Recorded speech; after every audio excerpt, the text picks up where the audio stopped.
to Children's Issues. Today we're very fortunate to have Bonnie Klein-Tasman here with us. She is a professor at the University of Wisconsin-Milwaukee in the Department of Psychology. I think she's a treasure to the NF community. She's the director of the Children's Neurodevelopment Research Lab and the Child Neuropsychology Lab. She's done a bunch of research on NF1 cognitive issues in children. She's been published as well. We have another treasure to the NF community, Dr. Basil. He works at Children's Hospital in Wisconsin. He's the medical director of genetics. He's the co-program director of the NF and RASopathy clinics. And he has published research on photodynamic therapy. And with that, I will pass it off to Bonnie to speak. All right, so I'm going to go ahead and share my screen here. We're going to be talking today about supporting learning and attention in children with neurofibromatosis type 1. And here's some contact information should you want to learn a little bit more about my work and what I do, together with the graduate students and undergraduate student researchers in my lab.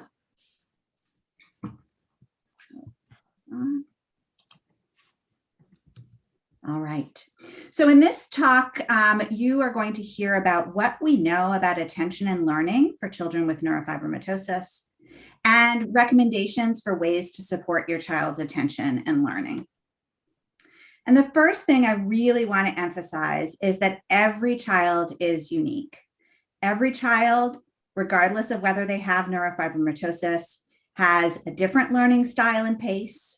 Each child is unique, and we can do things to make sure that each child can support and can be supported in their learning and can succeed. And so we're going to be talking in a few minutes about areas of vulnerability in terms of learning and attention for people with neurofibromatosis, but I really want to emphasize this idea that as my child's kindergarten teacher used to say, every one of us has something we're working on. And the goal really is to try to support each individual in the way that's going to allow them to achieve their potential. So I want to start off by talking about common cognitive and psychosocial difficulties that we see in neurofibromatosis. And in general, what we see is that cognitive functioning or intellectual functioning tends to be, on average, a little lower than siblings. That there are vulnerabilities to language challenges and visual perception challenges and motor challenges. And I want to emphasize that there's a lot of variability across individuals. So each individual with neurofibromatosis is going to be different. And some people will have challenges in these areas, and some people will not have challenges in these areas.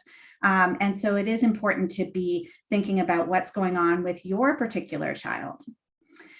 In addition to those cognitive challenges, there's also increased vulnerability to learning problems and learning disabilities. So sometimes those learning problems are pronounced enough that they meet criteria to be diagnosed as a learning disability, and sometimes those learning problems might be more subtle. There also tend to be challenges with what's known as executive functioning, and we're going to talk a little bit more about what's meant by that in a little bit. And then in the areas of psychosocial functioning in children, we do see an increased vulnerability to attention problems and an increased vulnerability to social problems. And again, there isn't a consistent pattern found for people with neurofibromatosis, but one of the most common areas of difficulty is that area of attention and learning. So we might wonder, why is it that people with neurofibromatosis have these challenges? And we don't know exactly, but we do know that this is the general pattern of what's happening, that we've got, there is a change in that NF1 gene, and that change is associated with some white matter abnormalities in the brain and subcortical T2 hyperintensities is what they're sometimes called. These are thought to be related, including the just general white matter abnormalities, are thought to be related to a vulnerability to a brain that maybe is a little less efficient or operates a little bit differently than if the child did not have neurofibromatosis. But we don't know very specifically about what those changes are. And then that kind of less efficient brain leads to vulnerabilities to attention, executive functioning, and cognitive challenges. And those are often seen in learning challenges and social challenges. Some of my work has been on what this profile looks like in younger kids. And in younger kids, we may see some motor planning difficulties. We may see some difficulties staying with tasks, and maybe some pre-academic difficulties with recognizing letters and numbers and those kinds of things. So I want to talk with you now about this core area of vulnerability for people with neurofibromatosis, which is in the area of executive functioning and attention. And challenges in this area are some of the most consistently found for people with neurofibromatosis, but I do want to emphasize that not everyone with neurofibromatosis has these difficulties. And they include attention difficulties. So we know that rates of diagnoses of ADHD with or without hyperactivity range between 30 to 50%. There seems to be more consistent observation of difficulties with attention than with difficulties with impulsivity, but there are some people with neurofibromatosis who also have the challenges that are more related to hyperactivity and impulsivity. And there are also difficulties in this area of executive functioning, and those difficulties with executive functioning can be present with attention problems or without attention problems. And executive functioning is this kind of set of processes that has to do with how we manage our own behavior and our own thinking and our own learning, and our resources to do planning and organizing and shifting from one task to another and inhibiting our impulses are all part of this idea of executive functioning. So executive functions help us think through things, plan, do things, stop doing things. And both attention and executive functioning challenges can affect academic and social challenges. So learning disabilities are indeed one vulnerability that's present for individuals with neurofibromatosis, and they can be pretty variable. So lots of these kinds of areas of learning disability are present across individuals with neurofibromatosis with some variability. So generally, we do see vulnerability to reading decoding difficulties, and that includes difficulties kind of sounding out words, both in isolation and in paragraphs of text. A little bit less commonly earlier in childhood, but maybe a little more common a little later in childhood. Sometimes those reading decoding challenges translate into reading comprehension challenges, which is difficulties understanding what's read. Mathematics challenges are also commonly seen for some people with neurofibromatosis, and difficulties with written expression. And then we've already talked about executive functioning and attention. And generally, children with neurofibromatosis who have attention problems are a little bit more vulnerable to learning problems than those without attention problems. And I mentioned before, and I keep saying, there's a lot of variability in neurofibromatosis. And because of the variability that we see across individuals with neurofibromatosis, it is really important, if you're noticing your child struggling with attention or with learning at school, to seek out a psychoeducational or neuropsychological evaluation to try and figure out what is happening with your individual child. So you might be wondering, okay, now that I know what some of the vulnerabilities can do, if I'm seeing these difficulties, how can I help and what can I do? And that's what I'm going to talk about for the next few minutes. And we're going to go domain by domain. So first, in the area of math, there really are, in the younger kids, we're looking at kind of pre-math skills. Pre-math skills include things like numbers and quantities. And we often think about counting to 10 with our youngest kids, but it turns out that the research indicates that doing counting beyond 10 is really important pre-math practice. And so I encourage you, if you've got young kids, to consider doing some counting and think about taking opportunities to count larger things. So going up to 20 or 30 or 40 and counting together. The other thing is that math involves this idea of more and less and addition and subtraction. And so using the words that relate to more and less and full and empty and half and a quarter and those kinds of things, talking about those kinds of quantities can be really, really helpful as well in terms of pre-math skills. And one of the best settings to do lots of this talk about quantities is in the context of baking or cooking together. So that can be a really, really good option with the little kids.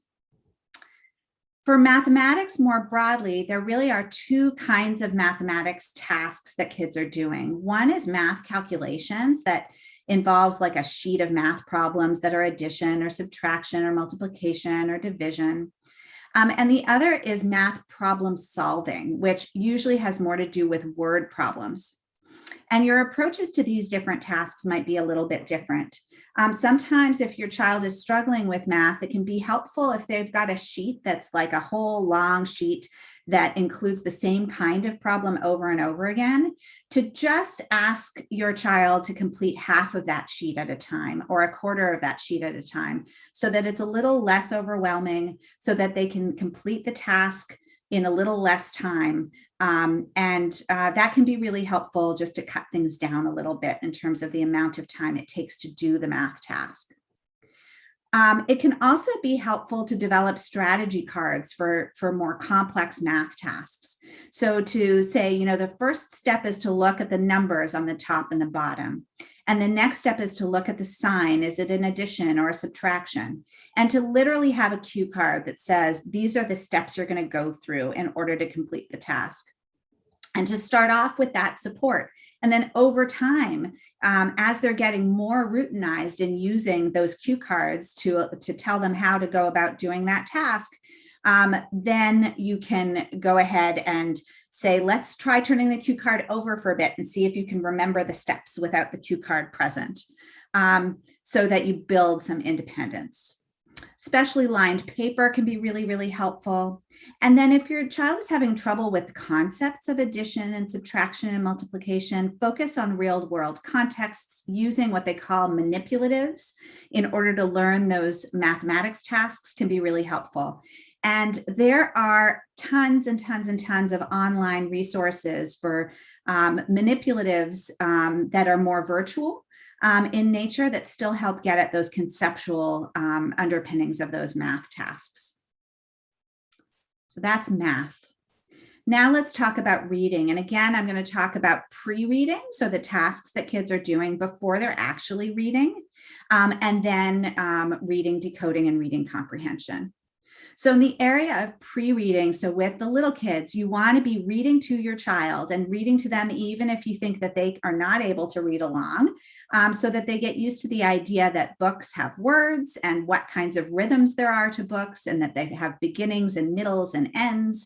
And you reading rhyming books in particular can really help prime the system to be noticing rhymes and the way that words are made up of component parts. So when you start to think about cat and mat and sat and hat, over time, if you have a lot of those kinds of words, you start to realize, there's a unit, a kind of sound unit that's at. And then there's a letter that's coming before that sound unit, and that letter is changing the meaning of the word and making it hat, sat, mat to cat. And so the rhyming books can really, really help with that. Practicing phonics by singing rhyming songs together or pointing out how different words sound the same or different is a really useful pre-reading skill. And in those early years, when you're seeing those pre-reading difficulties, if you're seeing language difficulties, seek out a speech therapy evaluation to try and see whether language is part of what's leading to some of these reading difficulties. When it comes to reading itself, additional reading instruction with a specific focus on phonetic approaches is a really, really important recommendation for the purposes of helping your child learn to read. There are multiple methods of teaching reading, some of which emphasize phonics and some of which emphasize broader literacy. For many kids, it doesn't matter which approach you teach them, they will learn phonics naturally. For kids who are vulnerable to having difficulties with reading, however, not explicitly teaching that phonics approach can have them fall behind.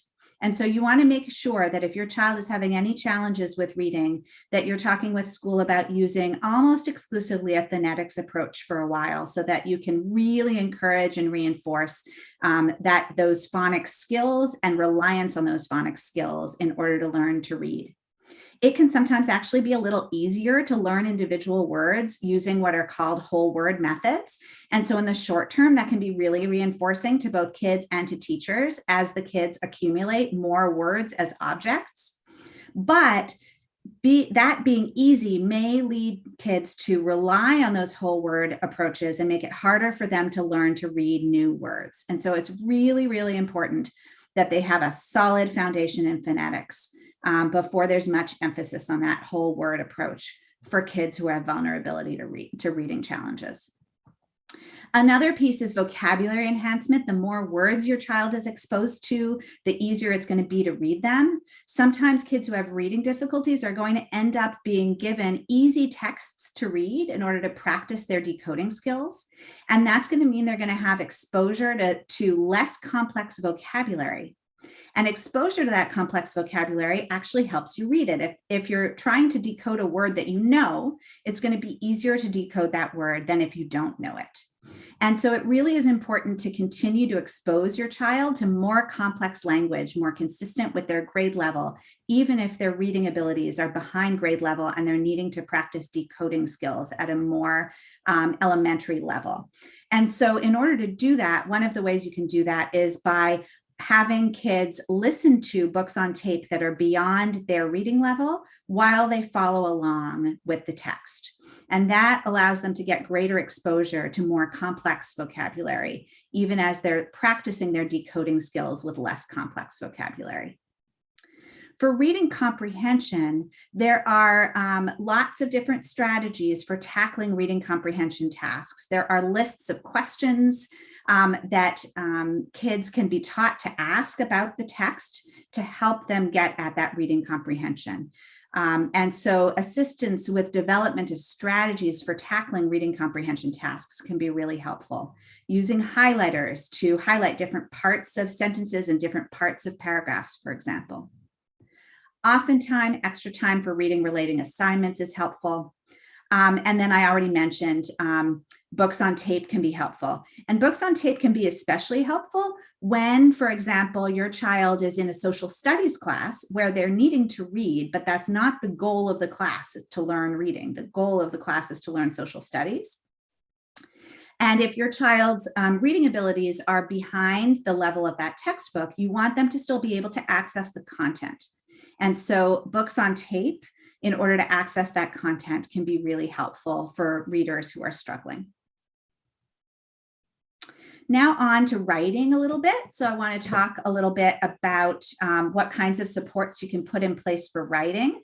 So one thing is related to this idea that I brought up before of separating out the academic task of like learning content from the foundational academic skills of reading, writing. It can be helpful if your child struggles with aspects of handwriting to have a note taker in class so that they're not spending their time in that science class worrying about getting things down on paper, but rather can attend to the content.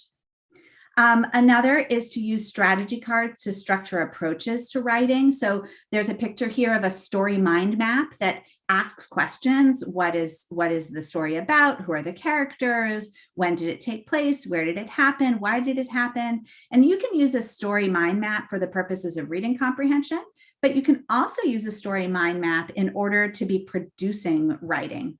And these exist for all kinds of different writing, whether it's creative writing or more nonfiction writing or persuasive writing. There are lots of story mind maps out there to help your child break down the task of writing into multiple components. And that can help them with organization. Also, using a computer can be really helpful. This is more the norm now for people to complete their work, especially once they get to college, for example, on a computer. And so learning to use that computer early for written tasks can be really, really helpful. One of the big advantages of using a computer for writing is that you can use spell check for spelling. We would all love to be able to spell perfectly, but many of us struggle with spelling words correctly. In today's day and age, spell checkers are our friend. We can see when a word is misspelled, and then we can see options for spelling it correctly. And so teaching kids to use spell check, to notice when things are spelled incorrectly, and to know how to choose among multiple spellings, depending on the meaning, can be really, really helpful. So those are just some writing tips. Now moving on to attention. So I've mentioned that attention is a specific vulnerability that's probably the most common vulnerability for people with neurofibromatosis. Attention and executive functioning are those areas of most common vulnerability. In younger kids, this can manifest in difficulties kind of sticking with a task and staying at a table to do a structured task for very long. And so in young kids, what you want to do is gradually build up the time at a table doing a task with emphasis on success. So start with expecting a very small amount of time and let your kid know just how pleased you are that they stuck with it for that 2 minutes. And then gradually, day by day or week by week, increase the amount of time that your child is able to spend at that task. One of the most powerful tools to sustaining attention is alternating between tasks that kids enjoy and tasks that are less interest. I hear all the time from families who say, my child can pay a lot of attention. They are really great at paying attention when they're really, really engaged with something and they really like it. And that's great. That's good foundational attention skills. The challenge is that we also need to be able to pay attention to tasks that are hard for us or tasks we don't like so much. And sometimes alternating between tasks your child enjoys and tasks that are less interest can really help train that ability to pay attention when tasks are less interesting. Making efforts to remove distractions are really, really important. So seating toward the front of a class rather than towards the back where there's too much that they could also be paying attention to. Having some opportunities within the classroom for everyone in the classroom to take space in a kind of quieter spot, a more one-on-one time to work on academics can really help with focus. Attention to detail and kind of missing, not kind of just forgetting, I didn't know that I was supposed to do this homework, or I forgot it at home, or those kinds of things can be really big challenges for kids who have attention problems. And so it can be really helpful to just get in a routine of having teachers sign notebooks, homework notebooks, checking book bags, getting into a routine of checking work. So that it's clear to the child that before they leave for the day, before they go to watch their television in the evening, that they check to see if they had any homework, and then reminders, supportive reminders can be really, really helpful. And then the other thing is developing reinforcement systems. So if your child is struggling with something, setting a goal with them about something a way that they could improve, and then setting up a system of reinforcements that you can develop with them to reward them for succeeding in doing a little bit better than they did yesterday, even if it's not a perfect job in terms of attention. And then executive functioning is this idea of figuring out what tasks need to take place and how they need to take place and what the best way of approaching those tasks is. And so some of the best approaches to supporting executive functioning include simplifying tasks, getting in the habit of taking a big task and breaking it down into its components and then tackling each component independently. Routinizing tasks. So making step-by-step plans for tackling tasks. So I've mentioned, for example, using cue cards for math tasks that have multiple steps in them, using story maps, mind maps for writing tasks to break them down into pieces. Phone alarms can be helpful to let kids know when it is they're supposed to do different things. Those can be especially helpful with morning routines. Like, okay, so I need to get dressed. Phone alarm pops up. Says get dressed. I need to brush my teeth. Phone alarm pops up. You can time those to how long it takes your child to do those things.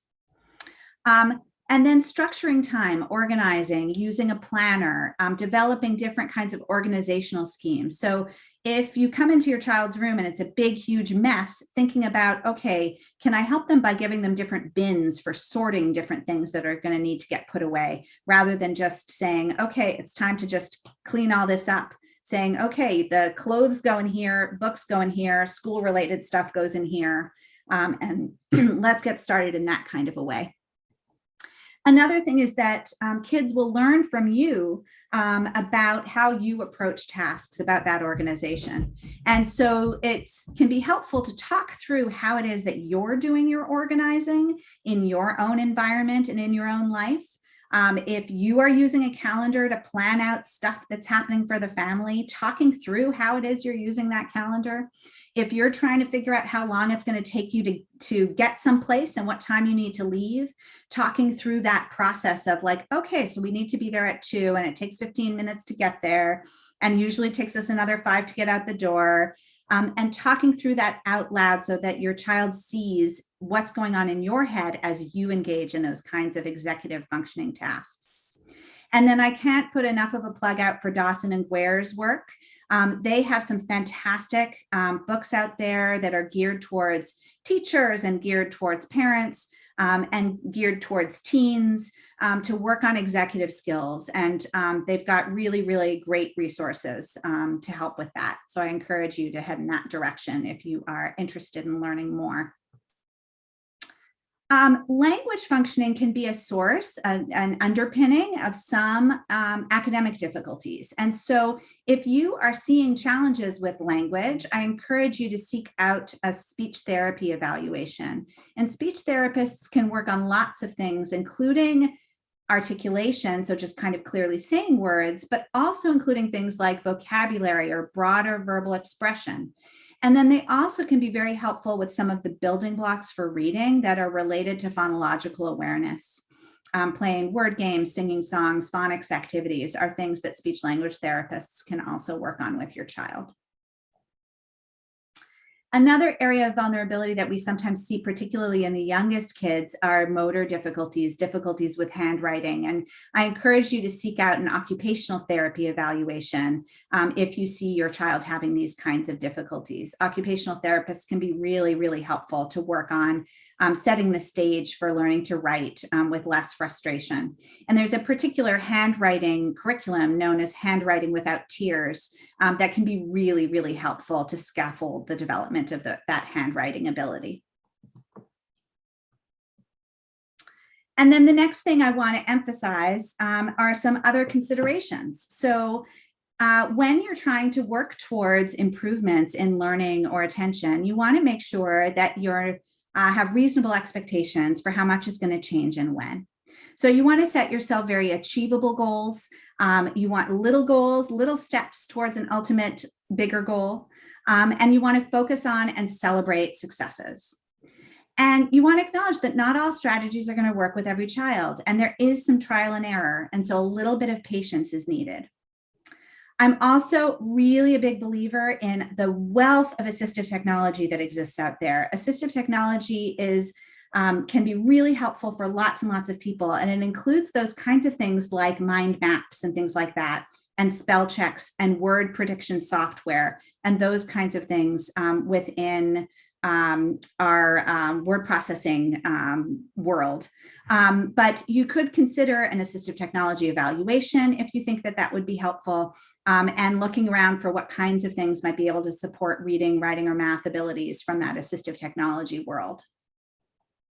Another thing that I really, really recommend for those families where homework is a challenge and your child and you are having trouble getting along about that homework is consider involving someone other than a parent in the homework endeavor.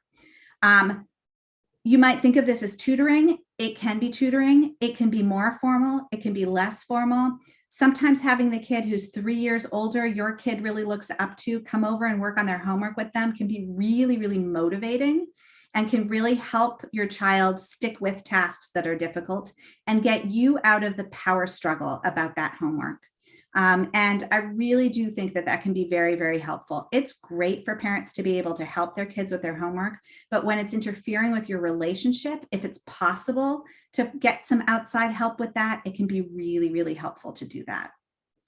Another thing is building independence and agency.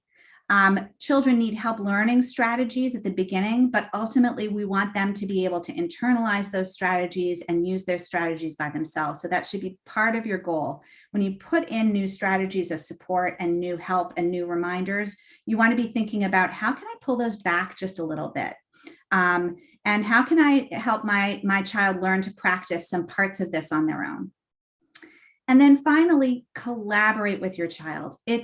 Kids can really help us understand what might be getting in their way of being able to do the academic tasks. They may have more insight than you might imagine into what it is about the task that's hard, and that can help us best support them. And then the other thing is that behavior change and learning is really most likely when your child is an active participant in developing goals and deciding how to reach them. So being on the same page of, okay, so you're having challenges with reading, is that, what would be the advantage of trying to figure out how to get past that challenge and how to improve reading? What would that allow you to do that you can't do right now as well? How would that reduce your own frustration? And then, so, when do you think is the best time in the afternoon to do reading? Do you think it would be better to have a snack before or to have a snack afterwards as a reward? What order do you want to do this homework in? And those kinds of collaborations and choices can really be helpful for kids to stay invested in trying to work on those areas that may be really, really challenging for them. So that is the advice that I have for you today about some ideas of ways to support learning and attention. I want to take this moment to just let you know about a couple of current research studies that we've got going on at the Child Neurodevelopment Research Lab. And I want to thank the many families, the many children and families who have participated in our research over the past 12 years or so, as we've been learning more about the development of kids and teens with neurofibromatosis. Right now, we have two studies. One is our COVID pivot. As happened to many, many research studies, we hit pause on face-to-face data collection for a long time. So we weren't seeing any families for studies face-to-face. We're just starting that back up again. But during that pause, we started a new study that is a telehealth study to improve social skills and peer relationships of teens. This study is open to 13 to 17-year-olds. It's a 14-week group for teens and their parents who meet in parallel. Parents meet all together and teens meet all together. It's all online. We enroll people from all over the country. We are in the midst of our third round of that group right now. We have not finalized our plans for spring or summer and whether we're going to be offering another group in spring or summer. But if you would like to be put on a list to be contacted for when we do finalize those plans, please be in touch. And I've put the email for that particular study there. And that work has been generously funded by NF Midwest, NF Northeast, and the Children's Tumor Foundation. And then the other study that we're going to be resuming data collection very, very soon, and we're looking forward to seeing families, is with 7 to 11-year-olds. And this work is funded by a Children's Tumor Foundation Young Investigator Award to a graduate student in my lab, Sarah Parday. And this is for 7 to 11-year-olds, and we're going to see 3 groups for an EEG study. One about 3-hour session at UWM that includes a little bit of cognitive testing, and then an EEG session where we put a cap on kids and measure brain waves while they do some tasks on the computer. And we will have 3 groups of participants in that study: kids with neurofibromatosis, ages 7 to 11, kids with ADHD who do not have neurofibromatosis in that same age range, and then kids who have neither NF1 nor ADHD. And we'll be taking a look at kind of what kinds of differences there are in those neural underpinnings of attention across those 3 groups. And with that, I'll pass things back to Tracy. Okay, excellent. So I just had one question that had come to me for you, Bonnie. Do you think Dr. Harrod in the last session was talking about that she believed that, or Dr. Harrod believed that neuropsych testing should be part of regular screening for NF. And this could be for both of you, actually, because I know you run the NF clinic, Dr. Basil. Do you think is that happening anywhere? And if that is not, is that something that is kind of being spoken about in the NF world? And how could people go about doing that?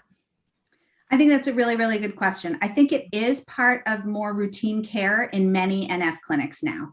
I think there is much better understanding that the variability in cognitive, attention, and learning skills across individuals with neurofibromatosis makes it really, really important that that individual assessment is taking place in order to guide care. And the other thing is that sometimes the challenges that are seen for kids with NF are a little bit subtle. So they may be more subtle than might lead someone to get an evaluation, but might develop into something that is more pronounced. And so I do think that it is helpful to have regular evaluations. The frequency of that evaluation, I think, is going to depend a little bit on kind of what resources there are in the community that you're in, right? So yearly evaluations might be really hard for most communities to manage. But certainly checking in every couple of years on where it is that those skills are at and what kinds of supports are needed, I would say would be a really good idea. Excellent. Okay. Just to answer that question too, from our clinic perspective, we target the transitions from an educational perspective. So before you start school, so roughly 4 or 5 years of age is the first time we make that recommendation. Sometimes we do it a little bit younger. And then from elementary to middle school to high school. And then we often do once you graduate high school before you go to college. So just looking at those key touch points from an educational perspective. Mm-hmm. Yeah. Yeah. That.